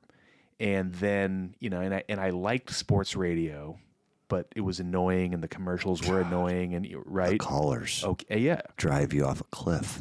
Well, the stupid callers, most of them. The good callers, the funny callers. I mean, it's like, and this is like, we went through this with Jim Rome, right? Where it's like he could cultivate the good callers, and then he could like make fun of the bad callers, and you can create entertainment out of that. Yeah. And it's just like, all I want, especially if I'm driving or whatever, I'm working, and I can just play something that is of interest to me. You're talking about a topic that I like, you're doing it in a funny or interesting way, and it can be either a little bit in the background, or I can be super active with it. Yeah, I mean, that was something that I thought about a long time ago. I mean, how many people, I know that like the next best thing has always got like a pretty significant, probably singular or whatever driving force behind it, and then the thing explodes, and then you have the people that are trying to do the same thing. I mean, how many people were like, oh my God, like, I got to do what Bill Simmons is doing, but do my own version of it, and like, just, it never stuck. Yeah. I mean, some did, I suppose, but... Well, the thing that I always seized on was the chemistry and connection that you and me and Alex Neff had, going back to the days of the newsroom at the Independent at Fort Lewis College. What do you think Claire is doing right now? It's a good question. We should probably check in. And a lot of that was just bullshit sessions, right? With Friday on in the background. Whatever. But then the fact that we did that like in blog form, it fit because we're all writers. And so then we're kind of like doing this round table, bouncing ideas off of each other, that are typed up, and posted on the internet, right? And it was fun and cool and interesting. But it's not the same, as just like sitting around before or after a football game or going to the bar, and just like that Shanahan, Cutler, Right. Doing the sports radio thing, hearing Alex talk about, the draft picks and, right. What would he say? I feel a draft. He'd always like, brr. It's just, okay, Uncle Cecil. It's perfect. So yeah. All right. Now you're podcasting. Yeah, well, I mean, Yeah, we'll see what it looks like to get through the editing piece of this, and obviously, sorry about the video, but there's always got to be a learning curve, I guess. I feel like there's probably sometime down the road reason for us to do this again. Sure. So I don't know that I'll ever attempt to travel with any of this. So maybe if you guys make it out for, something else, we can try to carve out another 2 hours and 20 minutes, or whatever. Maybe it's only 45 because we ran out of stuff to say because of this one. Yeah, we generally do. But, you want to plug your Instagram, your Twitter, or Armadillo Storage, or your son's traveling baseball team? Yes, definitely come out and see the Durango Dragons 13U select team. They will be traveling around the Western United States all spring and summer. Jackson's going to be playing some center field, pitching, hitting from the left side. And who's the name I got to remember? Jude Alderton. Jude Alderton. Yeah, future D1 All-American. Okay. At some sport. You heard it here first. I'm looking at the camera like there's still video rolling. Jason Fisher, thank you. This is fun, brother. Thanks.